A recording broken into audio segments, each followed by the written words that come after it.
दिल्ली के नेहरू प्लेस स्थित Eros hotel में 16 सितंबर 2022 को brand and sourcing leaders association BSL द्वारा ग्लोबल टेक्सटाइल समिति 2022 का आयोजन हुआ। भारत के प्रधानमंत्री श्री नरेंद्र मोदी के गतिशील नेतृत्व में भारत सरकार ने कपड़ा और परिधान क्षेत्र में समग्र विकास के लिए कई उपाय किए, जिससे भारतीय कपड़ा और परिधान उद्योग 2021-22 के दौरान अपने उच्चतम कारोबार को प्राप्त कर सका। आपको बता दें, भारतीय कपड़ा और परिधान उद्योग दुनिया में सबसे बड़े उद्योगों में से एक है।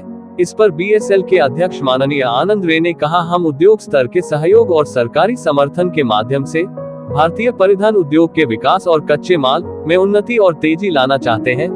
BSL एकमात्र ऐसा निकाय है जो परिधान, फैशन और वस्त्र उद्योग के अंतर्गत और घरेलू ब्रांड प्रमुखों, CEO और सोर्सिंग प्रमुखों को एक साथ लाता है। आज के इस समिट में कपड़ा उद्योग तथा आमंत्रित व्यापार संघ के वरिष्ठ नेतृत्व ने ग्लोबल टेक्सटाइल समिति 2022 का हिस्सा बन अपनी उपस्थिति दर्ज कराई। आइए देखते हैं हमारी सिटी एक्सप्रेस न्यूज की ये रिपोर्ट। धन्यवाद।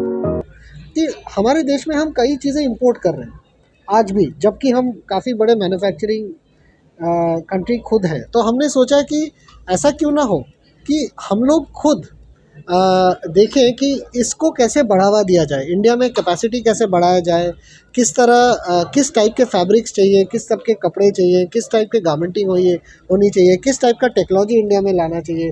तो इसमें हम गवर्नमेंट और इंडस्ट्री को सहायता दें। तो ये एसोसिएशन जो है इस आइडिया से हमने बनाया है।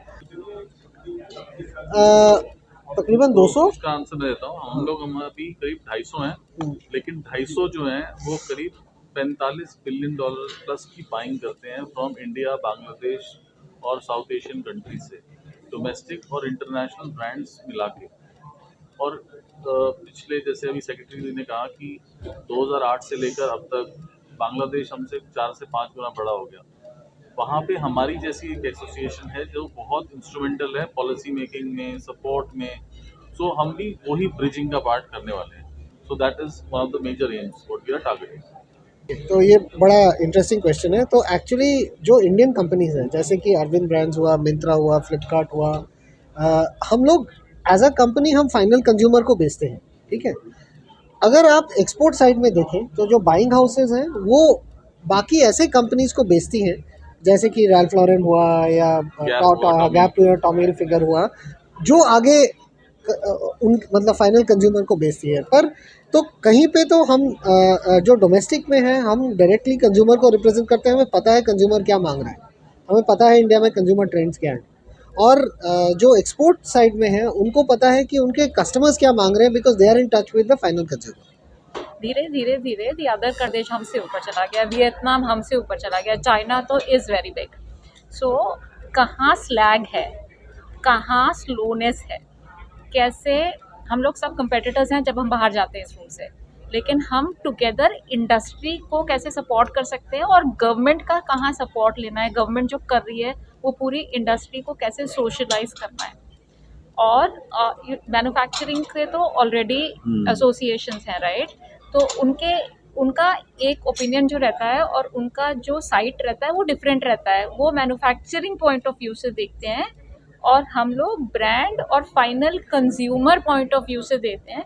सो जो ब्रिज बोले आनंदिया, बेसिकली इसीलिए द रिक्वायरमेंट ऑफ दिस, और रिक्वायरमेंट बिकॉज गवर्नमेंट बहुत पॉलिसी शिफ्ट्स कर रही है, लेकिन वो कितना एक्चुअली परकोलेट हो रहा है, फिर भी हमारा the rate of growth is way lower than the other countries. So वही that is our stance. Our stance is कि हम कलेक्टिवली इंडस्ट्री को ऊपर कैसे लेके जाएं।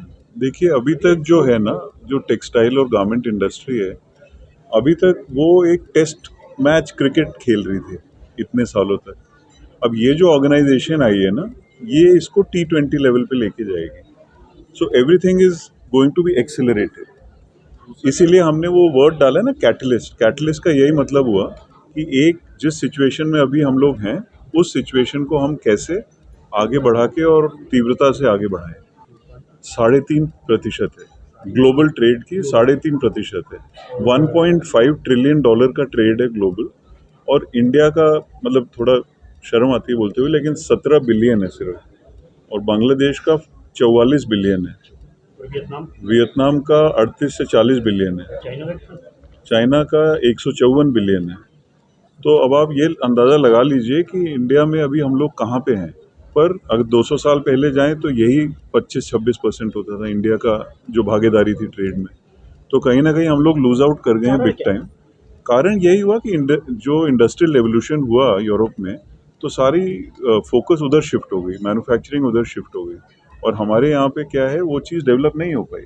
आगे बढ़े जो इवेंट्स है उसका उद्देश्य क्या था कि डायरेक्ट जो इंडस्ट्रियल है उनसे मिलना था या फिर किस डायरेक्ट कस्टमर ये जो इवेंट है, इस इवेंट का उद्देश्य ये था कि हम पूरे इंडस्ट्री को एक प्लेटफॉर्म पे लाएं। खाली टेक्सटाइल नहीं, खाली अपैरल नहीं, खाली ट्रिम्स नहीं, पूरे इंडस्ट्री को एक प्लेटफॉर्म पे लाएं। देखें एक साथ डिस्कस करके कि क्या ऐसी प्रॉब्लम्स हैं जो इस इंडस्ट्री को आगे बढ़ने नहीं दे रही, और उससे हम एक्शन प्लान बनाएं कि आगे हम क्या करेंगे। तो जब हम इसको समाप्त कर रहे होंगे शाम को, तो हम पूरा एक्शन प्लान यहाँ से निकाल के कि आगे हम इसके बाद ऊपर क्या काम करेंगे विस्तार में। ऑल्सो गवर्नमेंट, आप ये देखिए गवर्नमेंट का जो पार्टिसिपेशन है in this, almost every session में there is somebody from the government. The idea is कि पॉलिसी मेकिंग कैसे सपोर्ट, जो पॉलिसी उन्होंने बनाई है वो कैसे हम सोशलाइज करें, और as professionals how we come together and see the next steps. काफी सारे लोग आए यहाँ पर, तो क्या आपको लगता है कि कहीं ना कहीं इंडस्ट्रीज जो है पीछे जा रही थी, तो जो इस तरीके से प्रोग्राम करने की जरूरत पड़ी हमें, पहले भी कर सकते थे? तो इसका ऐसा नहीं कि हम पीछे पड़ रहे थे या ऐसे इवेंट्स होते नहीं थे, पर कभी भी जो बाइंग कम्युनिटी है ना, जो खरीदारों की कम्युनिटी है, जो कंज्यूमर कनेक्ट कम्युनिटी है, उन्होंने कभी एकत्र होके ये करने की कोशिश नहीं की जो हम पहली बार ये करने की कोशिश कर रहे हैं। तो क्योंकि जो कंज्यूमर पॉइंट ऑफ व्यू है वो एक्चुअली गवर्नमेंट तक लाना या इंडस्ट्री तक लाना एज कंसोलिडेटेड एक साथ करके एकत्रित करके उसको लाना, वो हम कोशिश कर रहे हैं, और ऐसा कभी पहले हुआ नहीं। क्या कंपनी इस तरीके से प्रोग्राम्स करके और भी आगे बढ़ाना चाहेगी इस इंडस्ट्री को? हाँ, तो डेफिनेटली हमारा उद्देश्य तो ऐसा ही है। हम रेगुलरली, अगर आप हमारा हैंडल देखेंगे जो यूट्यूब का हैंडल है, वहाँ पे रेगुलरली हमारे हफ्ते में 2 या 3 वेबिनार्स होते हैं, जहाँ पे हम अलग अलग लोगों को प्लेटफॉर्म देते हैं, अलग अलग कंपनीज़ को प्लेटफॉर्म देते हैं, अलग टेक्नोलॉजीज़ को प्लेटफॉर्म देते हैं, लोगों को बुलाते हैं। और इस टाइप के प्रोग्राम्स भी, जो समिट्स हम कर रहे हैं, इस टाइप के प्रोग्राम्स भी हम आगे करते रहेंगे, ताकि हम वाइडर ऑडियंस को रीच कर पाएँ, हम बाकी एसोसिएशंस को इन्वॉल्व कर पाएँ, हम एक्सपोर्टर्स को, मैन्युफैक्चरर्स को, गवर्नमेंट को इन्वॉल्व करके ऐसे बड़े समिट्स भी बहुत रेगुलर बेसिस में आगे करते हुए आप हमें देखेंगे। मतलब कह सकते हैं कि और इंडस्ट्री की तरह मतलब टेक्सटाइल इंडस्ट्री भी बहुत आगे आकर के इस तरीके से और अपने ज़रूर ऑब्जेक्टिव तो यही है। About the talent, which is still a struggle to get, but the same talent is used by Bangladesh at 4 times the salary than us, and the exporters here could retain them, but they couldn't. And the same talent is going towards Bangladesh now, and the whole Bangladesh industry is practically managed by Indians now, Indian professionals. So, where do you see there is a gap? Bangladesh is Bangladesh. And we all know in this room, we all work with Bangladesh or know of Bangladesh.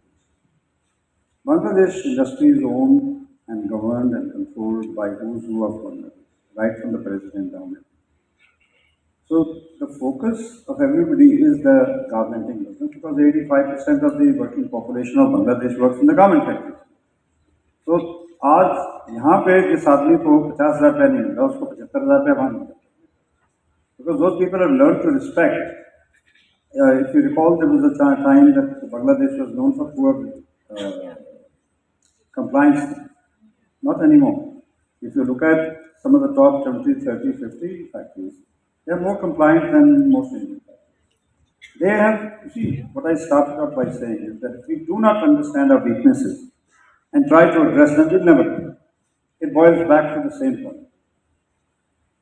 You have to know what our weaknesses are. You have to be honest to yourselves and to the industry to say, ये मेरी weakness है, ये मेरे को करना है. But there's many of you travel around, you know every customer today, you work with every customer. I think it's about changing and sharing information, and then sort of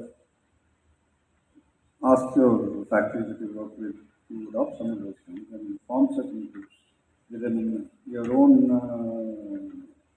organization, we work with dozens of factories to bring a culture.